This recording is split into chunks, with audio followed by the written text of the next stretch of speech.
This exercise is going to have us implement a sort of miniature library inspired by the work of Rushkind.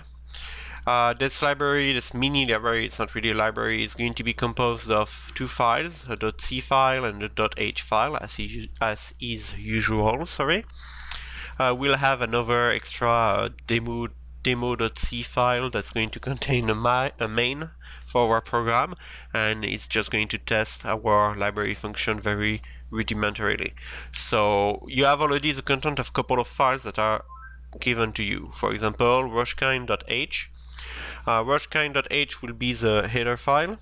So you can see the content here. You can cut and paste them directly onto the Linux server. We have a bunch of include. We have those two lines here at the beginning of the file and this one at the end of the file that allow us to avoid unintentional repeated inclusion of this header file. And in between you have all the different function signature prototypes.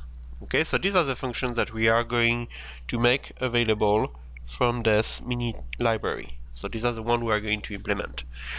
The file demo.c or rushkind-demo.c, as I called it here, this one I give it to you as well. Okay, you are more than encouraged to add some tests here, because really this file is doing a very rudimentary testing of our function. It's nothing really thorough, so you are really encouraged to add some more tests, and notably add some tests that are going to involve multiple processes. Pretty much you can see that we display message about what we are going to do, like creating a semaphore, flush std out to make sure the message for the printf is flushed onto the display. We use semcreate with a key number to get a semaphore ID, which we store in variable sid1. We display done once this operation has been successful. Initializing the semaphore, flush std out again, call semup with sid1. This is a little weird way to initialize a semaphore here, but that's something that's going to come handy in the exercises as well.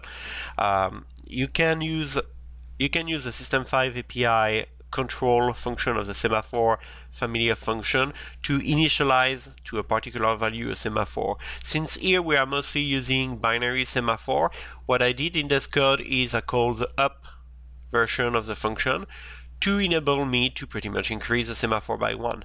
So it's really common when you use binary semaphore to use the up operation to just set your semaphore to 1 instead of using the control operation. Printf done, trying to get a semaphore, sem down, well, the semaphore was at 1, so we can get it relatively easily, and then releasing the semaphore, we do a up again, that should go through without problem, and then we destroy our semaphore by specifying the SID. The last line here, system _IPCS, is just a way to request the shell pretty much to run the command IPCS for us. So this program, before to terminate, will run the command IPCS for us, which is going to display all the screen, all the resources that are being used, all the System5 IPC mechanism being in use in the system. And of course, the bulk of our work will be in the file rushkind.c, which you are going to implement. So let me minimize this window, and let's have a look at the code. So we have rushkind.h here, we have rushkind-demo, we have rushkind.c. So let's get started with those functions. The boilerplate code that I put already in the function semcreate and semopen, well, both of them are going to use semget, okay, to obtain, in this case, to create from scratch a new semaphore array, and in this case to open a semaphore array that is already existing. So I will need to store the SID I'm going to obtain from the key value that is given to me as parameter. So in both cases I have a variable I call SID, and I know I'm going to return at the end SID if everything went okay, of course. So how do I create a semaphore from scratch? Well, I need to call semget. So there is going to be something like SID equal semget. I'm going to specify the key value. How many semaphores do I need? 1.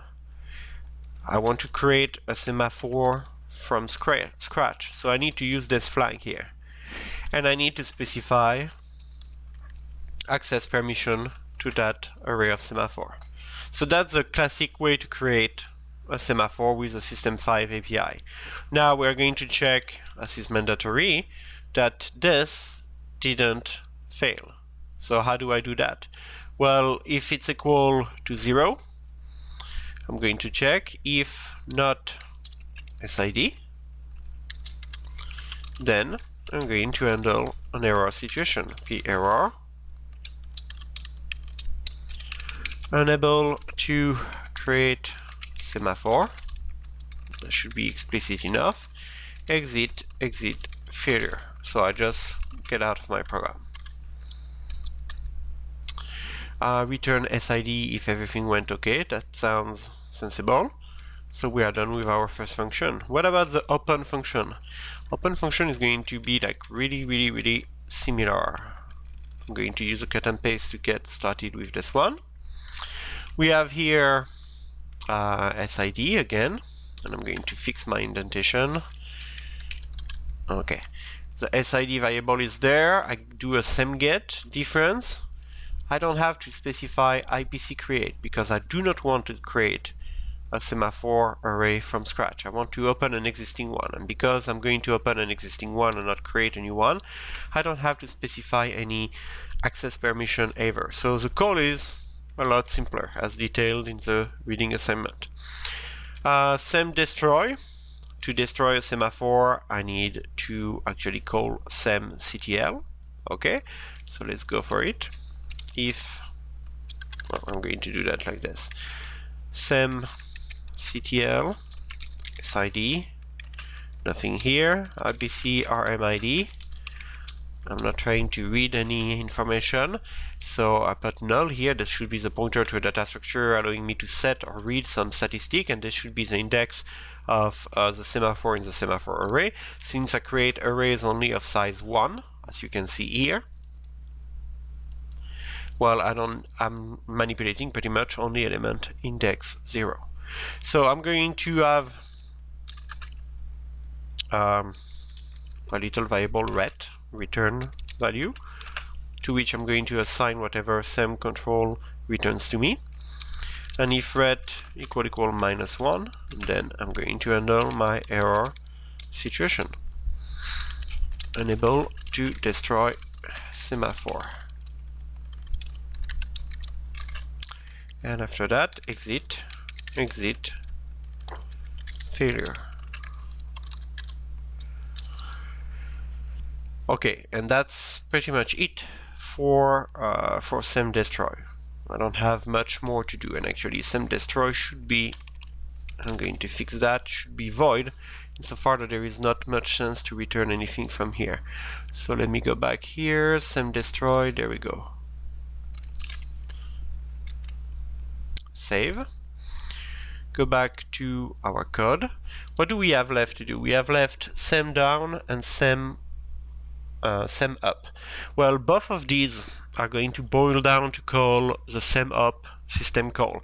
So what I'm going to do is I'm going to implement another function, which I'm going to call sem call, why not, which is going to operate on a SID, and in the case of a down, I'm going to do a -1 operation on my semaphore.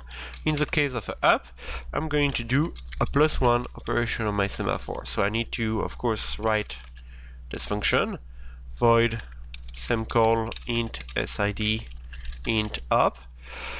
I do not want this function to be used directly by other programmers. Okay, so I'm going to make it static so that it's reserved pretty much to being used within that file. And what do I need to do to be able to do an operation on a semaphore? Well, I need to declare a struct sembuff. I'm going to call it SB. And then I'm going to populate its field, sb.semNum. What is the number of the semaphore I want to operate on? 0. sb.semup, what is the operation I want to perform? Well, I'm going to use the parameter that was given to me. sb.semFlag will be set to 0. And then I'm going to do my semup operation. So int ret equal semup perform on this particular semaphore the operation described in the semaphore buffer, and there is one operation in that semaphore buffer.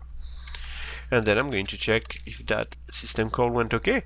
If ret equal -1, let's handle our error situation. P error, unable to operate on semaphore. And then, of course, exit failure. And that should be doing it for this function. So we have semcall being used by semdown and semup. We're going to save, check that there are no compilation error in this code, and if that works for syntactical level, we are going to test it using the demo.c file. So I'm going to start by a GCC rushkind.c rushkind-demo.c. Syntactically, this looks correct. Run a.out. I need to make my window a little bigger here and scroll back up to see what was done. Creating semaphore, initializing semaphore, getting semaphore, all of those steps were successfully passed. Releasing the semaphore done as well. And most important, you can see that at the end, when I do an IPCS, which I could do by hand like that, there are no resources that are still existing that belong to me. Okay, if there were resource existing here, that would be a semaphore array. Okay, and well, if they are still there after my program terminates, that means that I didn't destroy properly my semaphore. So I would have to use IPC-RM. Okay, and I would have to use IPC-RM with proper option to just destroy that semaphore array once I'm done.